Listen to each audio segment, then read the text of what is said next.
Good day, sir. My name is Dan Axel Sibasadri. I am discussing about tide table publication. Tides tables are published to provide the predicted times and heights of tides at specific locations. These tables are crucial for maritime navigation, fishing, boating, coastal construction, and even some recreational activities. Tide table includes date, high and low tide times, tide heights, location, specific data, time zone information. These are the importance of tide tables for seafarers.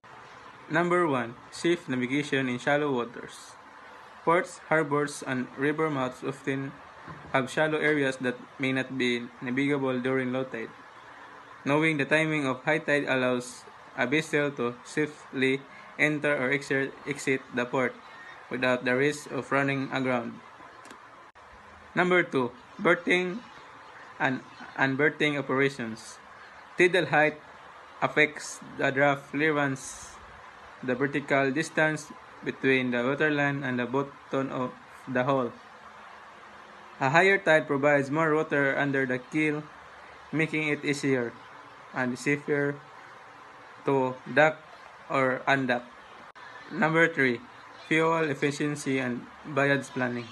Using the tide to assist in movement, riding the incoming tide can reduce fuel consumption and engine strain. Planning around tides helps optimize arrival and departure times, minimizing delay and cost. Number 4. Avoiding strong currents. Tidal changes often cause strong currents, especially in narrow channels and estuaries.